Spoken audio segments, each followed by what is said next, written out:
Hello दोस्त, जय श्री कृष्ण, राधे राधे। उम्मीद करता हूँ दोस्त आप स्वस्थ होंगे। यदि स्वस्थ हैं तो हमारी वीडियो को लाइक करें। दोस्त, आज के हमारे चैप्टर का नाम है ग्रंथियाँ, हार्मोन एवं एंजाइम। इनसे रिलेटेड हमने आपके लिए 30 ऐसे क्वेश्चंस कलेक्ट किए हैं जो अक्सर कम्पिटिटिव एग्जाम्स में आते रहते हैं। इन प्रश्नों को बड़े ही ध्यान से सुनिए और इन्हें याद करके ही पेपर देने चाहिए, जिससे आप एग्ज़ाम में उत्तीर्ण हो सकें। तो चलिए बिना टाइम वेस्ट किए हम अपने वीडियो को स्टार्ट करते हैं। आपका पहला सवाल है, हमारे शरीर की सबसे बड़ी ग्रंथि कौन सी है जिसे इसके लाल भूरे रंग से अभिलक्षित किया जाता है? तो बताइए हमें इसका करेक्ट आंसर क्या होगा। सबसे बड़ी ग्रंथि कौन सी है हमारे शरीर की जिसका रंग लाल और भूरा होता है? मोस्ट इम्पॉर्टेंट क्वेश्चन है मेरे दोस्त। तो चलिए, इसका करेक्ट आंसर है ऑप्शन ए, यकृत। आपका अगला सवाल है, निम्नलिखित में से कौन सी ग्रंथि मानवों में शारीरिक विकास को नियंत्रित करने वाला हार्मोन स्रावित करती है? तो बताइए हमें इसका करेक्ट आंसर क्या होगा। कौन सी ग्रंथि मानवों में शारीरिक विकास को नियंत्रित करने वाला हार्मोन्स स्रावित करती है? तो चलिए, इसका करेक्ट आंसर है ऑप्शन सी, पीयूष पिट्यूटरी। आपका अगला सवाल है, बच्चों को दूध पिलाने वाली माताओं के दूध में निम्नलिखित में से कौन सा हार्मोन पाया जाता है? तो बताइए हमें, बच्चों को दूध पिलाने वाली माताओं के दूध में निम्नलिखित में से कौन सा हार्मोन पाया जाता है? तो चलिए, इसका करेक्ट आंसर है ऑप्शन ए, प्रोजेस्टेरोन। कौन सा है? प्रोजेस्टेरोन। आपका चौथा सवाल है, कोई विशिष्ट जैव रासायनिक अभिक्रिया प्रेरित करने के लिए उत्प्रेरक के रूप में कार्य करने वाले किसी सजीव द्वारा उत्पादित पदार्थ को क्या कहा जाता है? मोस्ट इंपॉर्टेंट क्वेश्चन है दोस्त, ये डीपी कांस्टेबल 2020 में पूछा गया था। इसका करेक्ट आंसर क्या होगा चौथे सवाल का?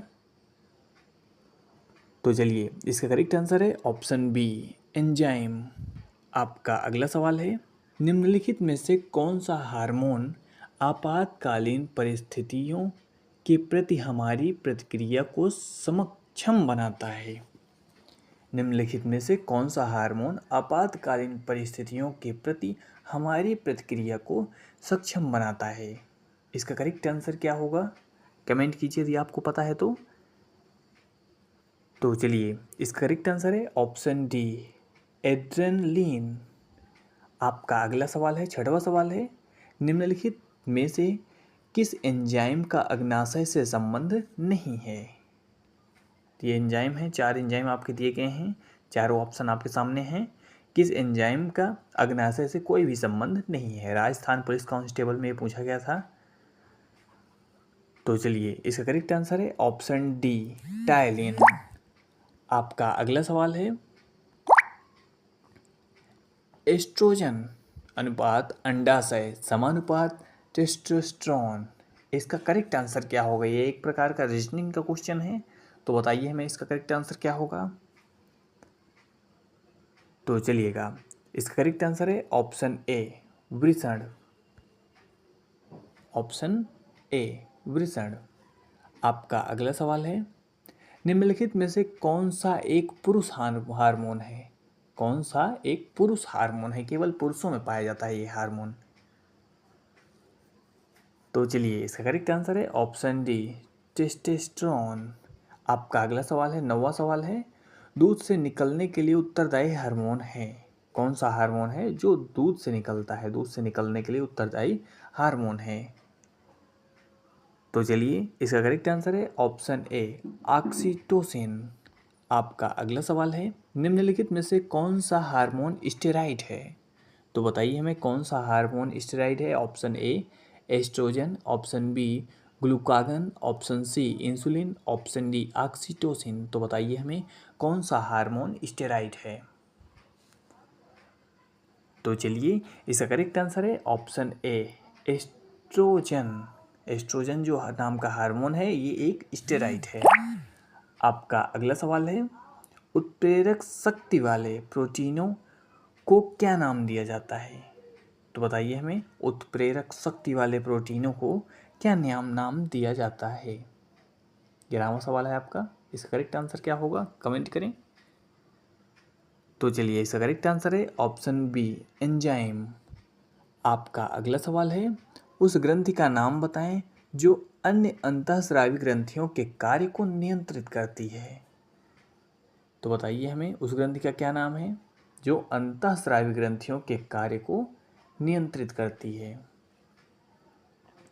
तो चलिए इसका करेक्ट आंसर है ऑप्शन बी, पीयूष ग्रंथि। आपका अगला सवाल है, निम्नलिखित में से किस ग्रंथि को मानव शरीर की मास्टर ग्रंथि कहा जाता है। कौन सी ग्रंथि है जो मानव शरीर की मास्टर ग्रंथि कहलाती है, बताइए हमें। इसका करेक्ट आंसर क्या होगा। तो चलिए इसका करेक्ट आंसर है ऑप्शन सी, पीयूष ग्रंथि। आपका अगला सवाल है, उत्सर्जी ग्रंथियों का मुख्य कार्य क्या होता है। मोस्ट इंपॉर्टेंट क्वेश्चन है मेरे दोस्त, तो बताइए हमें उत्सर्जी ग्रंथियों का मुख्य कार्य क्या होता है। ऑप्शन भी आप सामने दिया गया है, ए पसीना निकालना, बी त्वचा का रंग बनाना, सी शरीर में बाल का निर्माण करना, सी वृद्धि के हार्मोन निर्मित करना। तो बताइए हमें उत्सर्जी ग्रंथियों का मुख्य कार्य क्या है। तो चलिए इसका करेक्ट आंसर है ऑप्शन ए, पसीना निकालना। आपका अगला सवाल है, मनुष्य में थायराइड ग्रंथि के पीछे कितनी पैराथायराइड ग्रंथि मौजूद होती है। मोस्ट इंपॉर्टेंट क्वेश्चन है मेरे दोस्त, ये अक्सर पेपर में आता रहता है CHSL के। तो चलिए इसका करेक्ट आंसर है ऑप्शन डी, 4। आपका अगला सवाल है, निम्नलिखित में से कौन सा शरीर के अंग या ग्रंथियां शरीर के तापमान के नियमन के लिए उत्तरदायी है, यानी टेम्परेचर को नियमन यानी कि टेम्परेचर को बनाए रखती है, कौन सी ग्रंथि है। तो बताइए हमें। ऑप्शन भी आप सामने 4 ऑप्शन दिया गया है। ऑप्शन ए है पीयूष, ऑप्शन बी है अधिवृक्क, ऑप्शन सी है थायराइड, ऑप्शन डी है हाइपोथैलेमस। तो चलिए इसका करेक्ट आंसर है ऑप्शन डी, हाइपोथैलेमस। आपका अगला सवाल है, उत्सर्जन के लिए सूंड ग्रंथि फाइमल में मौजूद होती है। इसका करेक्ट आंसर क्या होगा। MTS का क्वेश्चन है मेरे दोस्त। ये जितने भी क्वेश्चन मैं आपके लिए ला रहा हूँ वो अक्सर किसी न किसी पेपर में आए हुए हैं, और साइड में क्वेश्चन के दिया भी है कि कौन सा प्रश्न किस परीक्षा में आया है। ये MTS का क्वेश्चन है। ऊपर 16 नंबर क्वेश्चन जो है CHSL का है। जितने भी क्वेश्चन हैं किसी न किसी पेपर में आए हुए हैं, इसलिए मेरे दोस्त वीडियो को ज़्यादा से ज़्यादा लाइक कीजिए और याद कर लीजिए इन प्रश्नों को, क्योंकि ये प्रश्न अक्सर पेपर में आते रहते हैं, इसीलिए मैं आपके लिए लाया हूँ। तो चलिए 17वां का जवाब क्या होगा बताइएगा हमें। उत्सर्जन के लिए सूंड ग्रंथि फाइमल में मौजूद होती है। तो चलिए इसका करेक्ट आंसर है ऑप्शन डी, हेमिकॉर्डेटा। आपका अगला सवाल है, कौन सी ग्रंथि कोर्टिसोल का उत्पादन करती है, जिसे अक्सर मनुष्यों में तनाव हार्मोन के रूप में जाना जाता है। इसका करेक्ट आंसर क्या होगा 18 नंबर का। तो चलिए इसका करेक्ट आंसर है ऑप्शन सी, अधिवृक्क ग्रंथि। आपका अगला सवाल है, जटिल खाद्य किसकी सहायता से सरल पदार्थों में टूट जाते हैं। तो बताइए हमें, जटिल खाद्य किसकी सहायता से सरल पदार्थों में टूट जाते हैं। इसका करेक्ट आंसर क्या होगा। तो चलिए इसका करेक्ट आंसर है ऑप्शन बी, एंजाइम। जटिल खाद्य एंजाइम की सहायता से सरल पदार्थों में टूट जाते हैं। आपका अगला सवाल है, कौन सा हार्मोन बच्चे को दूध पिलाने के दौरान स्तन से दूध से निकलने की वजह से बनता है। तो बताइए हमें, बच्चे को दूध पिलाने के दौरान स्तन से दूध निकलने की वजह से बनता है, कौन सा हार्मोन है।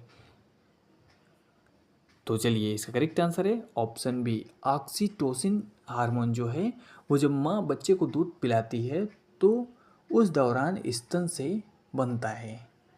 आपका अगला सवाल है, लाइपेज एंजाइम का उत्पादन शरीर के किस अंग द्वारा किया जाता है। तो बताइए हमें, लाइपेज एंजाइम का उत्पादन शरीर के किस अंग द्वारा किया जाता है, यानी कौन सा अंग है जो लाइपेज नामक बनाता है, लाइपेज एंजाइम बनाता है, कौन सा अंग है। ऑप्शन भी आप सामने दिया गया है। ए ऑप्शन है फेफड़ा, बी है लार ग्रंथि, सी है यकृत और डी है अग्नाशय। तो बताइए हमें। तो चलिए इसका करेक्ट आंसर है ऑप्शन डी, लार ग्रंथि। लार ग्रंथि जो है लाइपेज एंजाइम बनाती है? आपका अगला सवाल है सोमेटोट्रोपिन किसका एक अन्य नाम है? तो बताइए हमें, ये जो सोमेटोट्रोपिन है ये किसका एक अन्य नाम है? खाली स्थान में आपको भरना है। ऑप्शन भी आप सामने दिया गया है। तो चलिए, इसका करेक्ट आंसर है ऑप्शन डी, वृद्धि हार्मोन। आपका अगला सवाल है निम्न में से कौन सा हार्मोन तनाव का सामना करने में सहायक माना जाता है? कौन सा हार्मोन है जो तनाव का यानी टेंशन का सामना करने में सहायक माना जाता है? ऑप्शन भी आप सामने दिया गया है। तो चलिए, इसका करेक्ट आंसर है ऑप्शन ए, सेरोटोनिन। आपका अगला सवाल है एंजाइम वे होते हैं, खाली स्थान में आपको भरना है, जो जीवित कोशिकाओं के भीतर उत्प्रेरक का कार्य करते हैं। तो बताइए हमें इसका आंसर क्या होगा? खाली स्थान में क्या भरा जाएगा? Option A calcium, option B carbohydrate, option C vitamin, option D protein. तो चलिए, इसका करेक्ट आंसर है ऑप्शन डी, प्रोटीन। आपका अगला सवाल है प्रोटीन के पाचन के लिए जिम्मेदार अग्नाशयी रस में कौन सा एंजाइम मौजूद होता है? प्रोटीन के पाचन के लिए जिम्मेदार अग्नाशयी रस में कौन सा एंजाइम मौजूद होता है? इसका करेक्ट आंसर क्या होगा बताइएगा हमें। ऊपर इसका आंसर तो था 24 नंबर का, तो आंसर था वो डी था, प्रोटीन। और इसका 25 नंबर का आंसर क्या होगा कमेंट कीजिए यदि आपको पता है तो। प्रोटीन के पाचन के लिए जिम्मेदार अग्नाशयी रस में कौन सा एंजाइम मौजूद होता है? तो चलिए, इसका करेक्ट आंसर है ऑप्शन ए, ट्रिप्सिन। आपका अगला सवाल है मानव हृदय की अलिंद की दीवार एक महत्वपूर्ण पेप्टाइड हार्मोन का स्राव करती है, उस हार्मोन का नाम क्या है? बताइए हमें 26 नंबर का आंसर क्या होगा? 26 का, मानव हृदय की अलिंद की दीवार एक बहुत महत्वपूर्ण पेप्टाइड हार्मोन का स्राव करती है, उस हार्मोन का क्या नाम है? तो चलिए, इसका करेक्ट आंसर है ऑप्शन सी, ANF, ग्लूकागन एक पेप्टाइड हार्मोन। 27 नंबर क्वेश्चन है, ग्लूकागन एक पेप्टाइड हार्मोन किसके द्वारा निर्मित होता है? खाली स्थान में आपको भरना है, किसके द्वारा निर्मित होता है बताइए हमें। ग्लूकागन एक पेप्टाइड हार्मोन है जो किसके द्वारा निर्मित होता है? तो चलिए, इसका करेक्ट आंसर है ऑप्शन ए, अग्नाशय। आपका अगला सवाल है निम्नलिखित में से कौन सा हार्मोन मस्तिष्क द्वारा स्रावित होता है जो नींद जागने के चक्र को नियंत्रित करने में मदद करता है? कौन सा हार्मोन है जो नींद जागने के चक्र को नियंत्रित करने में मदद करता है? मस्तिष्क द्वारा वो हार्मोन स्रावित होता है। तो चलिए, इसका करेक्ट आंसर है ऑप्शन बी, मेलाटोनिन। आपका अगला सवाल है निम्नलिखित विकल्पों में से उस हार्मोन की पहचान करें जो बच्चों के बढ़ने में सहायक होता है। कौन सा हार्मोन है जो बच्चों को बढ़ने में सहायक होता है? ऑप्शन भी आप हमने दिए गए हैं, 4 ऑप्शन हैं। तो चलिए, इसका आंसर है ऑप्शन डी, सोमेटोट्रोपिन। आपका अगला और लास्ट सवाल है सबसे बड़ी अंतःस्रावी ग्रंथि है? ये जितने भी 300 क्वेश्चन आपको हमने बताए हैं ये किसी न किसी परीक्षा में पूछे गए हैं। इन प्रश्नों को आप कॉपी कलम लेकर जरूर याद कर लीजिए, जिससे आने वाली परीक्षा को आप आसानी से 2-4 अंक प्राप्त कर सके। इस वीडियो के माध्यम से सबसे बड़ी अंतःस्रावी ग्रंथि है बताइए हमें। लास्ट क्वेश्चन है, कमेंट कीजिए ज़्यादा से ज़्यादा यदि आपको पता है तो इसका आंसर। तो चलिएगा, इसका करेक्ट आंसर है ऑप्शन बी, औटु ग्रंथि। सबसे बड़ी अंतःस्रावी ग्रंथि कौन सी है? औटु ग्रंथि। इसको जरूर याद कर लीजिएगा।